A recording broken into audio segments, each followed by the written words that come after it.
The aftermath of the Nico drama. Welcome to the SEC, Joey Aguilar. Time to get the squad together. You're talking ball with the SEC squad, sponsored by Game Time.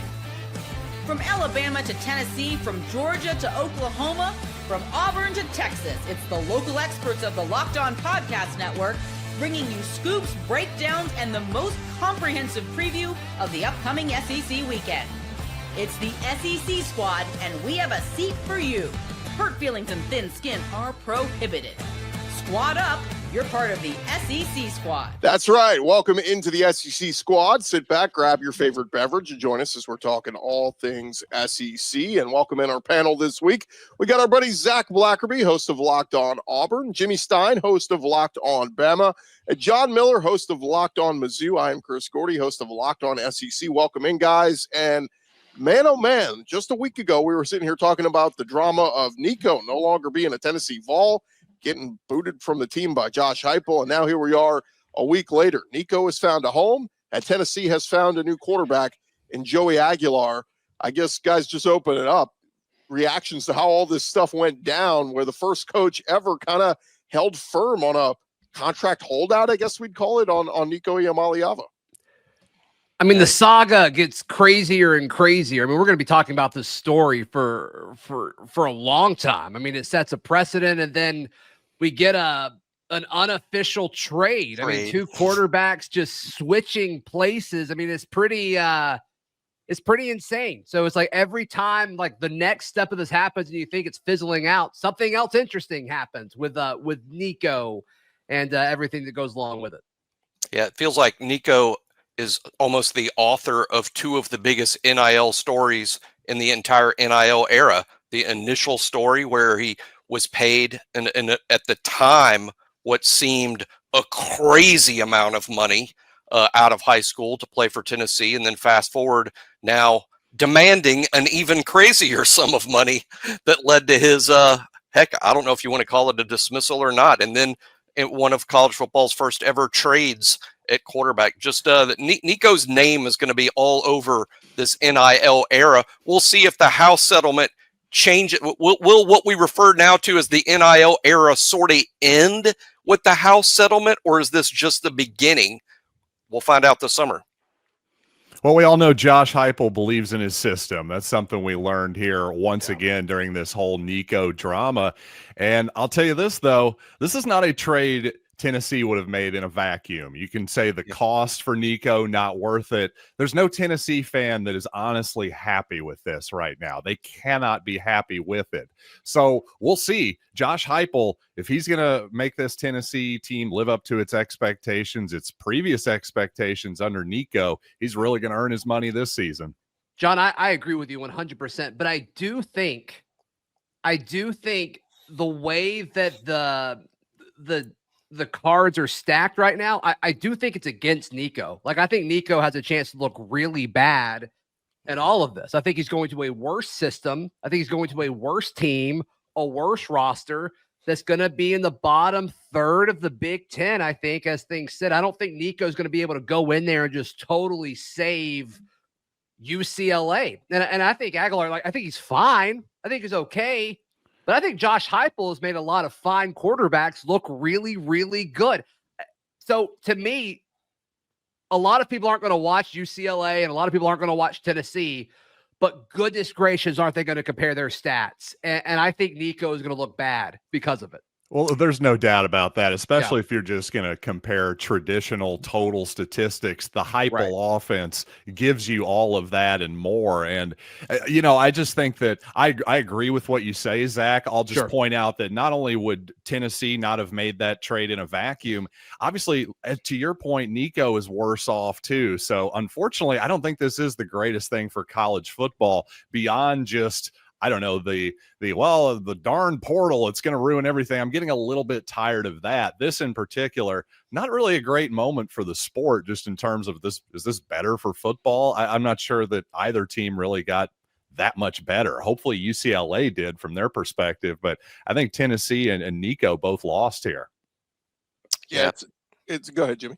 I was say it's a really good litmus test, right? I mean, in terms of you got a really talented kid in Nico not surrounded by a great cast. Now you got Joey Aguilar, who I think we all believe is kind of a step down from Nico, but he is surrounded by some dudes and a good system. I think it'll be fascinating if Joey has sort of the big year and Nico just sort of, has to, plod through a pretty bad UCLA team. And at the end of the year, we're talking about how Joey's a better player. Was he really the better player? Is he just in a better situation? It's just such a good litmus test for how much a quarterback can do for a team. And does a great team actually need, the 5-star plus quarterback to be successful? I think if Nico would have just bought into what Heupel was doing, the Tennessee system, I think there's a really good argument he could have had a huge breakout season. Now, maybe it'll happen at UCLA. He's still a really talented young player. I do think that, of course, everybody wants to dunk on Nico right now because he did him and his people, really more accurately, overplayed their hand. But let's not act like he can't improve and become a better player. I just think that's still very much on the table of possibilities. Do you guys think with how this transpired that other folks that might be in a similar situation in the future say like, oh, well, maybe I can get more. Maybe the grass is greener on the other side, or maybe I want to kind of use my presence in the locker room or my presence on the field as a bargaining chip to say, if I don't get this amount of money, I'm going to leave. Do you think it creates any sort of pause for players to do this in the future when we talk about just the current state of college football? Yeah, I think this should open up the line of communication a little bit more. Let's be honest. I mean, from reports I heard at South Carolina, when Lenore Sellers started having the great year, he and Dylan Stewart, they had those conversations mid-season. Shane Beamer and company got ahead of that and said, look, Lenore, we understand you're taking off. Let's figure out what works for both of us. Let's get you an NIL deal. Let's take, what's fair value? Dylan Stewart, hey, bro, a dynamic freshman year. We can't lose you. So let's get ahead of this. I just think that a lot of schools have to do, and the players have to be realistic too. Like I go back to the phrase, know your worth. Well, know your worth is great when you're making 0 and you up that to 200,000. But when you're making 2 million and you're just an average quarterback, that's probably your worth. You're not worth more than that. Yet Nico went, well, wandering eye, right? Look at what the Tulane kids, going to Duke, and look at this and Carson Beck and all that. Like, you can't worry about that. Worry about yourself and what you've done. And you're right. I think Nico would have taken that next step in the Heupel offense. I think he would have been, possibly a top 5 quarterback in the SEC this year, but we'll never know. Now he's off to UCLA and God knows what kind of coaching he's going to get there on a bad team. Yeah. So, but I do love though, UCLA, man, they were so quick to send out that email Sunday night to all their season ticket holders. Hey, renew now, get in. It's the Nico era begins. They got to do that. He's going to be on billboards all over Los Angeles. Yeah, you got to have quality representation. I mean, that's one lesson here that I hope most of the players, I hope they learn that you need a quality agent. It's a new world. I wonder if agent certification might become a thing down the road. The NFL has that. College doesn't have that. But I think the Nico case screams for all of these high-profile kids, top 100 prospects, 5 stars, 4 stars, quarterbacks at Power 4 schools. They need quality, experienced representation pulling the strings on these type moves. I also think, and I mean, all these coaches want the spring window to go away. So this point, maybe, may not mean anything in the near future if that does go away. But if you're a quarterback and you want a payday, if that's the most important thing, enter the portal in December, because it seems like the money was way more abundant in December before spring. Yeah, that's a really good point. It's definitely a different market. And I just want to agree with Jimmy too on representation. I think in this environment, it's even more important for college athletes than pro athletes to have good representation now, because at least in the pros, you're protected by the union structure to some extent. Now, obviously you can still make bad decisions, but man, it just seems like the opportunities for corruption there are just really, really ripe. Yeah. It reminded me a little bit of, remember Vince Young when he got drafted, he hired his uncle, I think, as his agent, and everything we heard, it was just like there were bad decisions after bad decisions. And it's like, you gotta hire a professional if you're going to be, if you're going to be getting paid in the millions. You got to separate family and friendship and all that, because it's the same reason why if you run a business, you're not hiring all your buddies. That's not a smart business decision. You need the best workers. Same thing here. If you're an NIL athlete, hire the best person that's going to do the best for you, but also keep that open line of communication with the school. What you don't want is trying to hold the school hostage, because we're already seeing now schools are going to do what they can within reason. But if it gets too stupid, the demands, they're going to say, sorry, see you. Yeah, it's a baseball agent, not football. But hey, Nico, if you're going to pull a Scott Boras power move, maybe you should hire Scott Boras. I mean, what he was trying to do, or what they were trying to do, was just extremely aggressive, and probably could have used really good counsel there. Well, and I said this last week. It's like, if you're Nico and your number was 4 million, like I assumed when the report started coming out, they had that number ready from somewhere else. And clearly that didn't happen. Clearly they just pulled it out of somewhere. And I don't know if they saw the reports of the Mensa kid with Duke. Yeah, I think it was Mensa. I really think that's where they got the number. Or Carson Beck. Yeah. I mean, or Beck. Yeah. If he just saw other numbers, or if they saw, some of these 2 million guys is like, well, I went to the playoff, maybe I'm worth twice as much as them, which isn't the worst, train of thought. But to do this without having the deal already is, I mean, he got some really bad advice for sure. Yeah. Well, and it should have been, again, go back to the conversations with the school when they had these agreements where he's going to make $2+ million a year. I think you put in there a caveat. If we feel like we've achieved, like coaches get escalators. When a coach makes the playoff, he gets an extra $100K. Do that with the star player with the NIL deal. If I lead my team to the playoff, I get an extra bump in pay, right? The issue, and y'all correct me if I'm wrong on this, but that's performance based. You can't have performance based NIL yet. For some reason, I feel like it would actually fix a lot of things. I understand the thought process when they rolled out these rules, but now I kind of think that it would make sense. Put a BS reason. It'd be like if you get a 3.8 GPA, you get an extra $100K. Put something stupid. Or just do it unofficial, right? Like make it a 1-year deal, and then just say hey, obviously we'll if we do X, then we'll get you a new deal that might look like this. I mean, you could do it off the record, but yeah, I don't know. It's just it's a wild situation. Yeah, I can't help but wonder.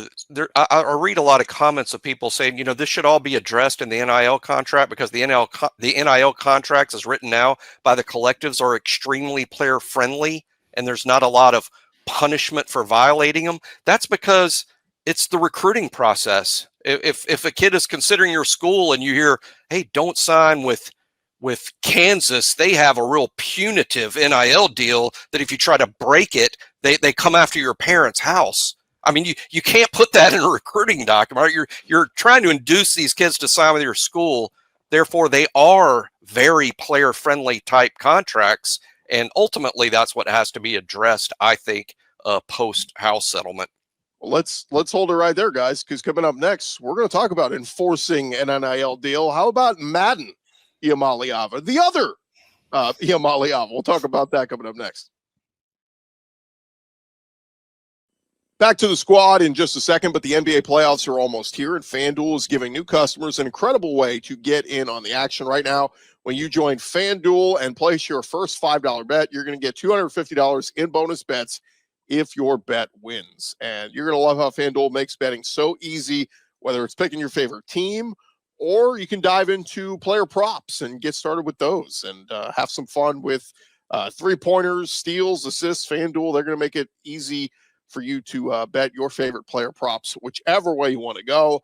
And plus, also, after the game tips, you can even combine live prop bets into a same-game parlay for a chance to win big. Don't miss out. Head to FanDuel.com right now. Go claim your $250 in bonus bets today. That is only at FanDuel.com. And, of course, some future bets with college football you can also jump into. But remember, throughout those NBA playoffs, to make FanDuel.com your first stop. That is FanDuel.com. SEC Squad Show rolling along here. And today's episode brought to you by our friends at FanDuel. Want to remind you guys right now, new customers can get $250 in bonus bets when you place your first $5 bet and it wins over there at FanDuel.com. Guys, The interesting story to come out after all this was Madden Iamaleava, who we know was committed to UCLA, flipped around signing day to Arkansas, of all places. And lo and behold, we hear he enters the portal on Sunday. And I knew it right when I heard it. I said, he's following the brother.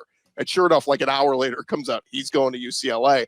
Well, the interesting part of the fallout, Arkansas Athletic Director Hunter Yurachek took to social media on Tuesday, voicing his desire to enforce agreements with student athletes in the NIL generation and basically saying, we had a contract agreement and he broke it.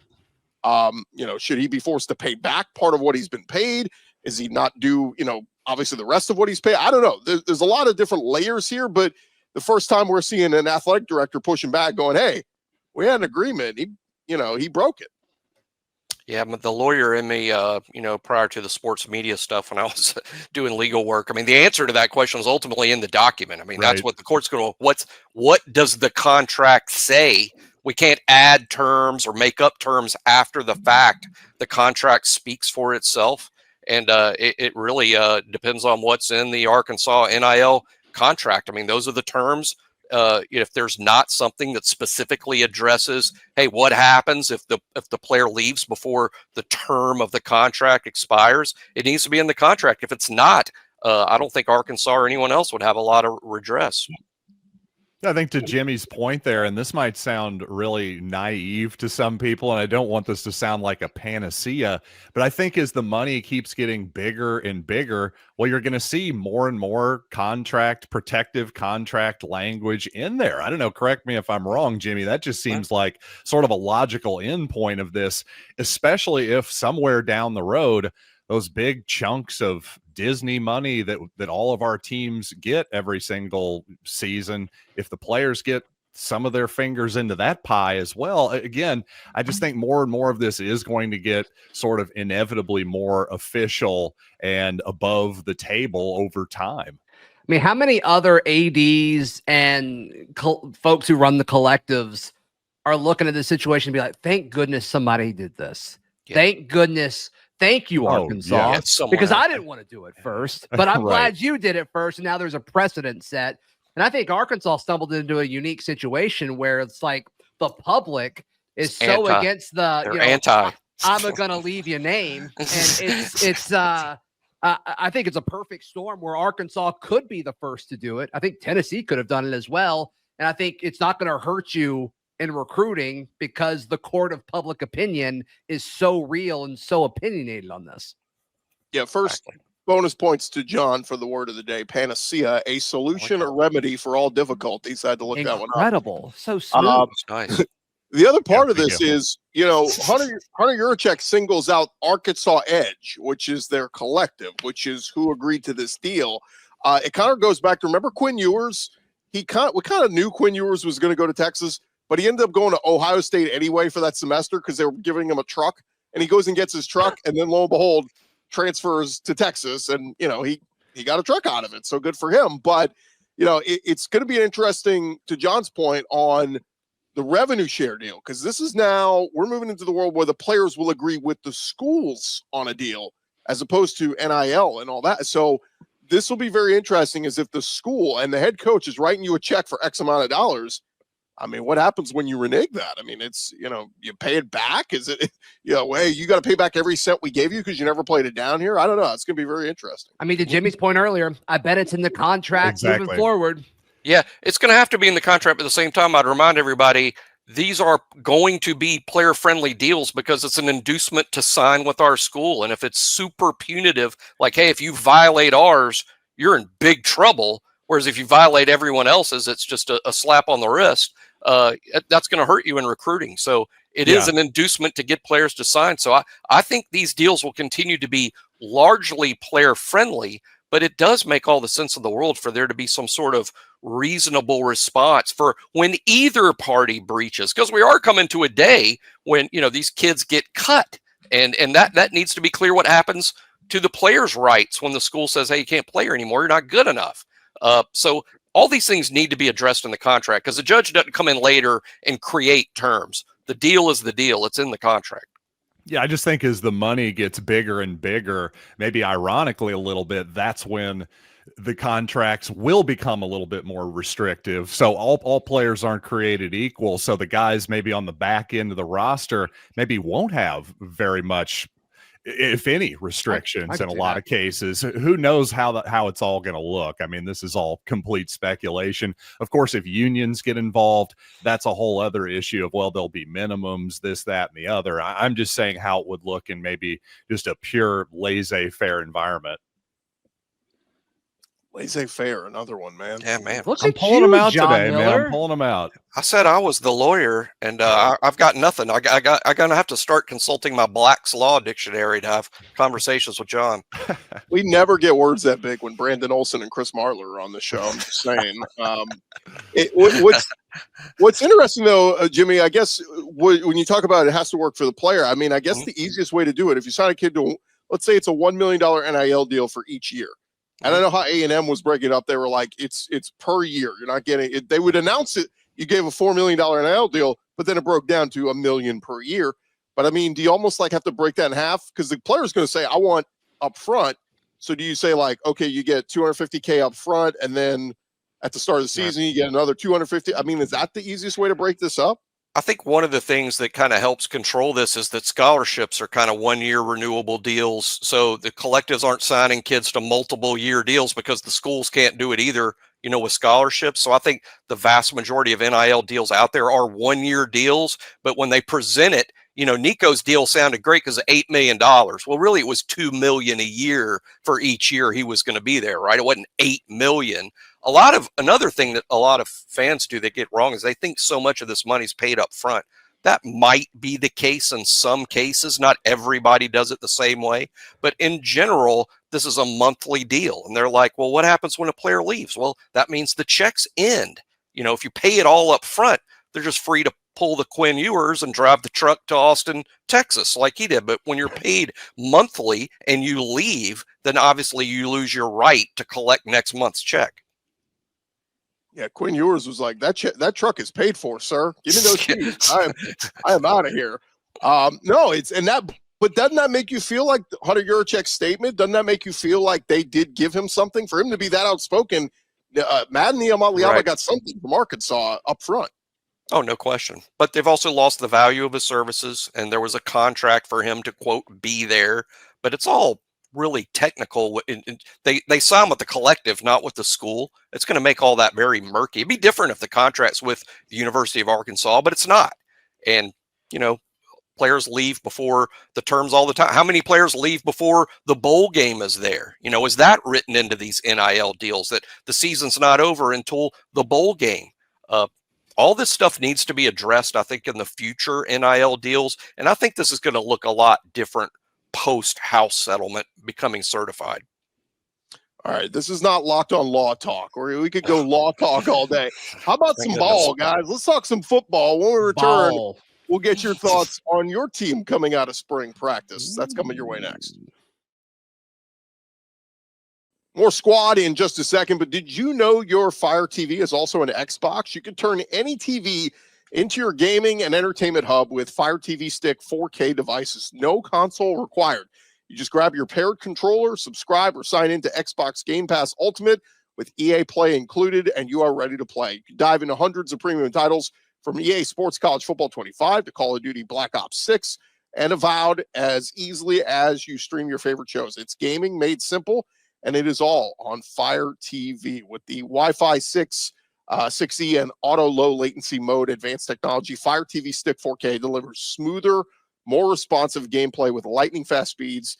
You need to stay competitive. And with the 4K streaming, watch more than 1.5 million movies and TV episodes from your favorite subscribed services like Netflix, Prime TV, Disney Plus, Max, and more.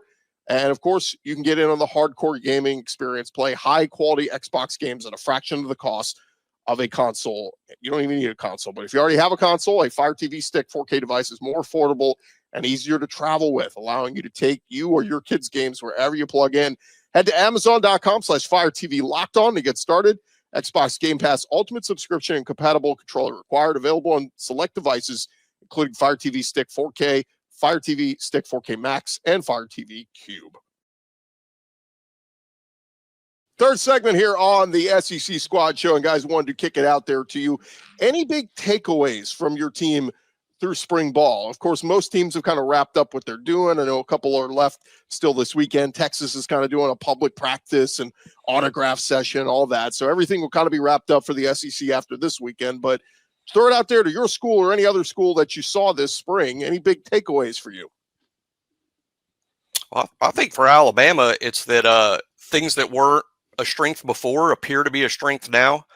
For instance, last season, Alabama had 2 wide receivers, only 2. Ryan Williams and Jeremy Bernard caught the vast majority of balls. As a matter of fact, Ryan Williams and Jeremy Bernard caught twice as many balls as the rest of the wide receiver room combined.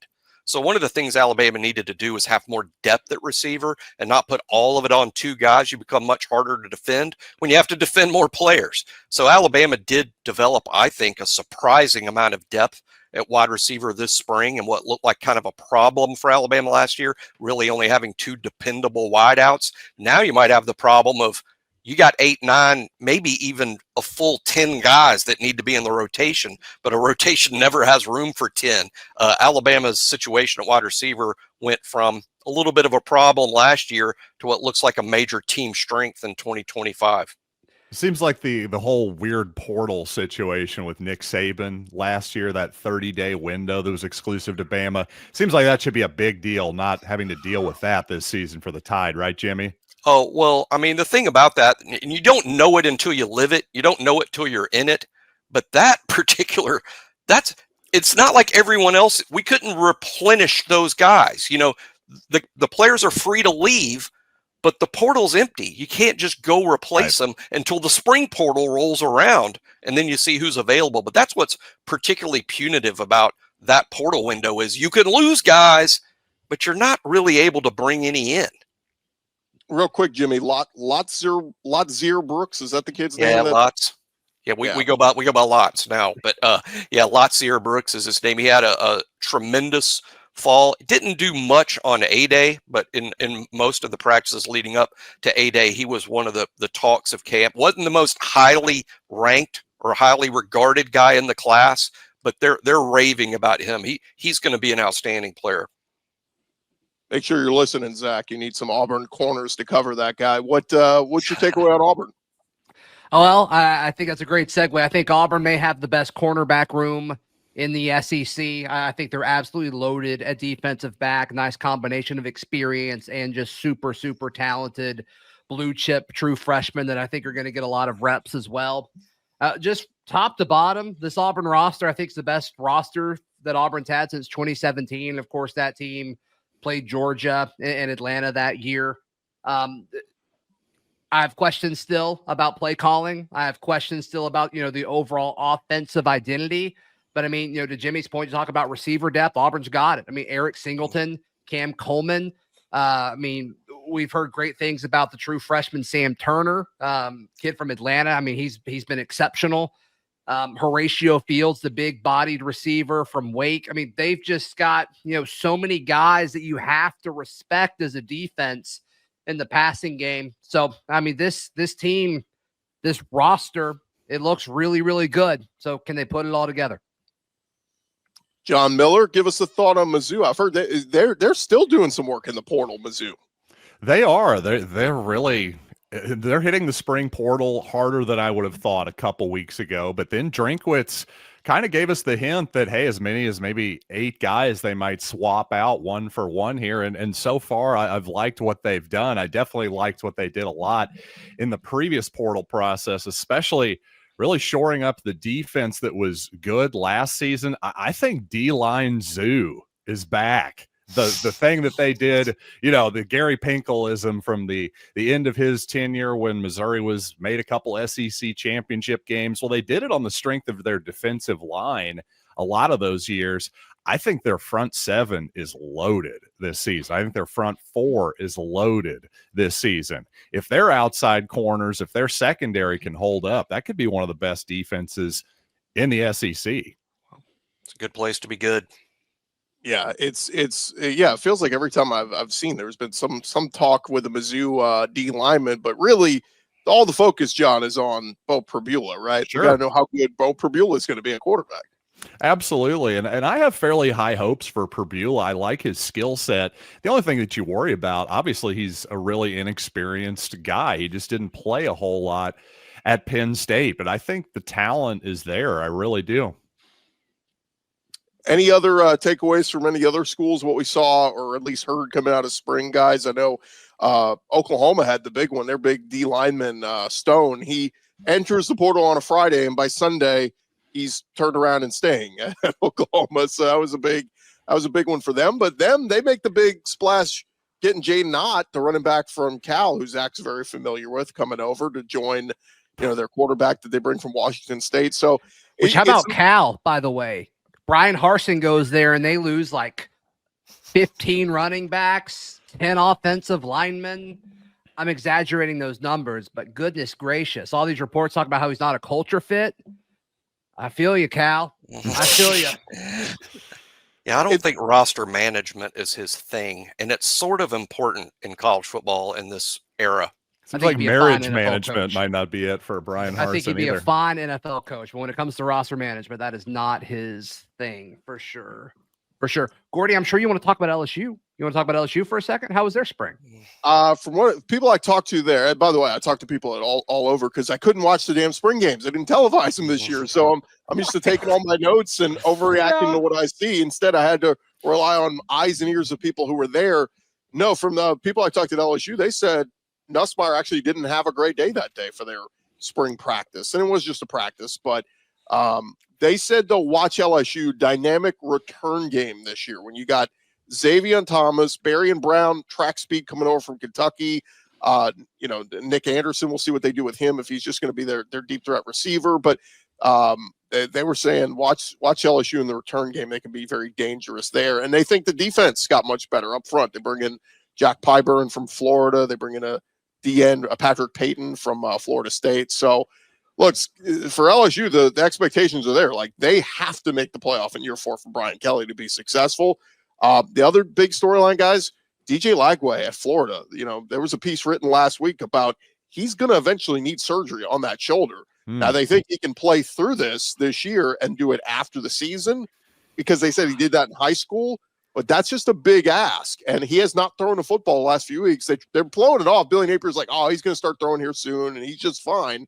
It's just precautionary. That's just something to watch because DJ Lagway is their meal ticket. If he gets hurt or misses any time this year, that might be it for Billy Napier. I'm Billy Napier, I'm like, what are you thinking right now? Like this guy determines if you're going to stay a head coach in the SEC or not. Like, why wouldn't you go ahead? Like, why would you risk that? Well, it's too late now. Like, if he has a surgery, he's going to miss. But they could have done it. They could have had it in December in theory, but yeah, I'll just say this. I was making a face for all of you who are listening to this on audio simply because just shoulders and quarterbacks, that's just not what I want to hear about. I'd much rather have an elbow injury with my quarterback. I can live with that. Like Carson Beck had a pretty serious elbow injury, Tommy John surgery, I believe, but long term, he'll probably be fine. If it was a shoulder, I'd be a heck of a lot more worried. But like you guys say, I mean, if he needed shoulder surgery, well, kind of too late now. And their schedule is just absolutely brutal. I mean, it's still the same brutal schedule. And when you hear Florida fans say, oh, that's no big deal. We played this schedule last year. Yeah, you were, 7-5, 6-6, 5-6. How many games did you lose last year playing this schedule? I'm not a buyer when it comes to Florida. I know a lot of Florida fans are. I'm more of a hold. I'm not so sure. And now with the Lagway shoulder situation, I just wouldn't be a buyer there. And like 6.5 their win total. For argument's sake, they are all saying it's no big deal. Nothing to see here. He's going to be fine. We're over exaggerating all this. But two things very quickly I'll add is, guys, last week, the big storylines I was hearing out of spring camps were Auburn and Alabama and LSU and all these schools. You know who I barely heard a peep out of? Georgia. Little old Georgia, just over there in Athens, just quietly sitting there as the SEC reigning champs, by the way. Like, don't forget about Georgia. They're still loaded. They're still going to have a say in all this thing this year. And then one more thing here, Jimmy. We heard all the stories about the autograph line for Ryan Williams, and it was out the stadium. Texas doing the same thing this weekend. What do you think that line is for Arch Manning? I got to think that'll be all the way to San Antonio. It will look like I-10 that runs through Texas. And I think when you pull into Texas and you're on I-10, right there it says El Paso 940 miles. That's what the Arch Manning autograph line will look like. Yeah. Look, time will tell if he's going to be awesome or not, but he's got the Manning name, so he's got the hype around him. So how long is an acceptable time to wait in line for an autograph?